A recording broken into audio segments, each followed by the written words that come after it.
What's going on, everyone? It's your boy Phil Shocker, the 96 Hedgehog here with our Week 1 battle of the LPL, taking on Kyber here. And if you guys are wondering why this is going to be a post-com, I'll explain here in a second. But before we do that, definitely leave a like if you haven't already. Subscribe if you are new. Join the Phil Shocker crew today because you'll be filling with the king of the crew.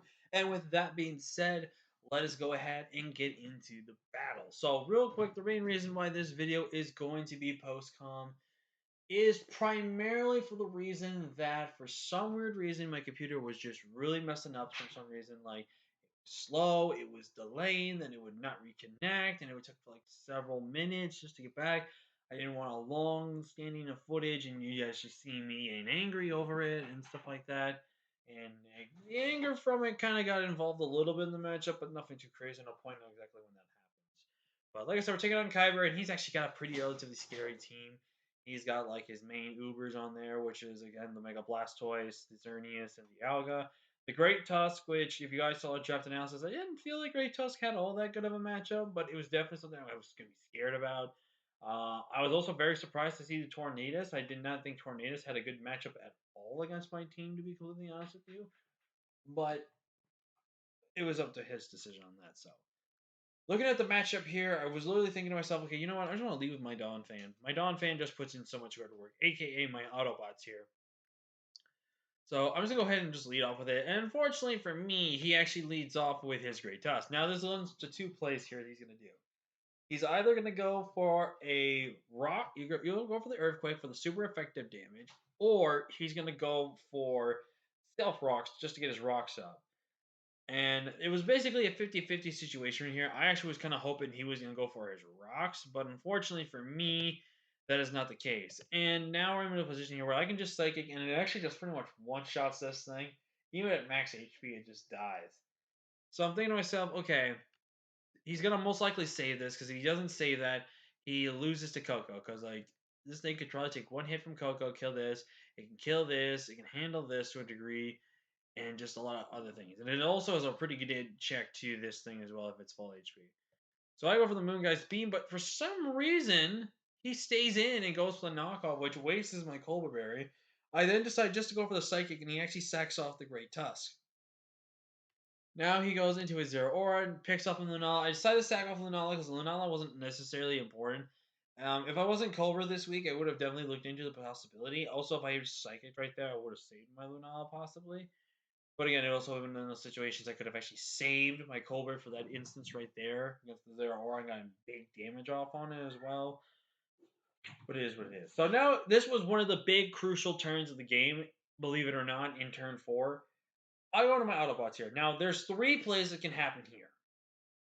I can either go for Iron Head, predicting Torn the Torn to come in. Then there's clicking Earthquake, predicting the Blastoise to come in on a prediction that the Torn is to switch in. Or there is that he's going to Terra into something that takes advantage of the dart of the ground stab I have, which could be grass, bug, flying, whatever, and it could mess me up. So I had to make this play very, very carefully, and I had to really decide what would make the most sense on this play. So I decided to go with my gut and make the prediction that he was going to go into his Torn. But I also had Wild Charge. So I was also debating clicking Wild Charge, predicting the Iron Head switching with the Blastoise as well, or even with this. But at the end of the day, I went with my gut, and I went with Iron Head. As he reveals to be Terra Flying, he has shows the Aura Sphere here, and we get an Iron Head off, which is so good. Now I'm actually going to save my Iron Treads because it can actually still be good, and it can also potentially use Death Water. But here's where I'm stupid. I actually brought this thing in remembering I can switch out, but I forgot I didn't even bring Flip Turn. And 2, I forgot I had to switch out in front of this thing. So I do switch out as he does bring Torn. And he goes my Iron Treads. I'm just going to sack Iron Treads. I go for the damage here and see what it is to do. He actually reveals to be Superpower.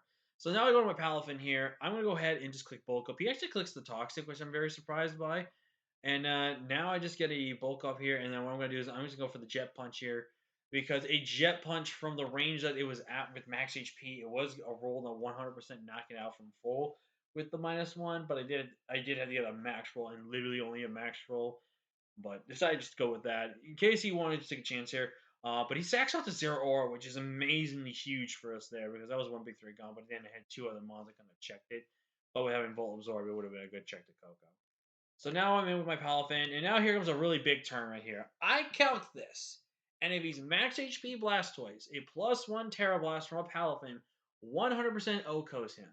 So unless he's some weird spread, he's not going to live this. And this is one of the main reasons I made Palafin my Terra captain, because Terra Grass, I knew we were going to go really good in this matchup. We go for the Terra Blast, and we OHKO the Blastoise Academia, proving why it's a good anime out there, even though I've never seen it.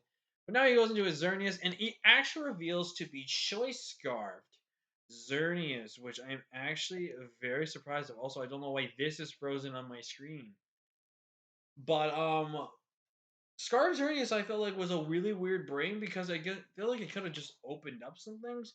But kind of looking back at my team, a fairy kind of did kind of smack me up if I wasn't careful with it. So in some terms, I can actually kind of see why he went with Scarf now looking at it. But here I made kind of a bit of a misplay. I actually go into my Moth here, activating my booster energy, but I'm going to switch out right here, which was stupid on my end because I probably should have went that first, then swapped into this to activate my booster energy, and that go for the agility, and then click the fiery dance to try to kill this thing, or counteract to switch into this thing. But unfortunately, that was not the case. So I go to my Zaku here. I'm actually going to click Calm Mind here as he is going to switch into the Dialga here. I go for a Dazzling Gleam, which proves to me he's like max HP with some Spadef investment, like a Careful set. But he's going to Earth Power. You guys are going to see that's doing no damage. I got my two Calm Minds up. I'm just clicking Dazzling Gleam here. Now, I go ahead and click Thunderbolt, and he's actually going to miss a Toxic. Now, I do think that Toxic miss matters only in a certain situation. So like right here, I've been on 70%. I'm gonna go for he's going for the Psyshock, which actually does no damage to me. I go for Thunderbolt. Now I'm probably down to between 40 and 30, but he gets a crit right here. Now that crit probably would have either knocked me out or put me in 1 HP to where I would have then died to Toxic. And that definitely could have played a major factor into the ending of this matchup. Because if he's no speed Dialga, which is looking like the case that it's going to be, is no speed Dialga. It looks like it was a specially defensive Dialga. The combination of these two is a very small chance of winning, especially since he's shown rocks and earth power. He's got to have a steel move, and he might have a dragon move. So the fact that the Toxic Mix, I think the Toxic Mix only would have affected differential and would have made this game a lot more closer. But we are going to go ahead and get another knockout here with our Zaku here. He's going to get a second KO. In comes Dialga. We just click Dazzling Gleam, put him in range of any of our Mons, and I'm just going to go into my Snow and then just click our boy Sacred Sword, which actually reveals to be Choppleberry, which was actually a pretty cool tech idea. But we're going to walk away with a 2-0 victory, and I want to tell you guys a little fun story about this battle. I had this team built like 2 days ago, 2 or 3 days ago. I had it all set, ready to go, rocked out everything. But for some stupid reason, on the Showdown server we're on, and once I exit out of it for some reason, my team and the team I predicted him to have was deleted. So I had to rebuild this team within less than 5 to 10 minutes, having to figure out what exactly was my idea behind the team and everything like that. And I think I did pretty much recreate the team exactly how I wanted it. But the fact that I had to speed rush that makes this win more impressive since I had to use my best to use my mental memory. And I'm not going to lie, you guys, my memory is absolutely terrible. So, excuse me. But the fact that we were able to pick off this win to start us off run is really good. We've been actually been kind of on a win streak and a really good showing in Gen 9 now. I think we've only lost in terms of leagues. I think we only lost like what? Once? ICPL, you can argue about that one because we lost twice in that one. But I really don't count that one because it was kind of like a tournament. I only count really realistically leagues and stuff like that. And I guess you could say you can count tournaments, but in tournaments then we only lost one so far. So and then three, we lost one. But we pretty much dominate Gen 9 right now. I think it's just because I'm getting so familiar with these Pokemon real fast, and I just know how to use them for some reason. So Yep, that's gonna be their team, guys. Thank you guys so much for watching this video. Again, I do apologize that it was post-com. Hopefully, my computer stops messing around. Heck, I might need to get a new computer or laptop if this is gonna be the case. I really hope I don't have to, because I would really like to be able to just use this thing to finish out what I need to do with. But yeah, thank you all so much for watching. Like, comment, share, subscribe. GG's to Kyber. He was actually a really cool dude about this process and was very patient with me when I had to rebuild my team. So thank you so much for that. But yeah, with that being said, thank you all so much for watching. Like, comment, share, subscribe, and I'll see you guys next time. Peace.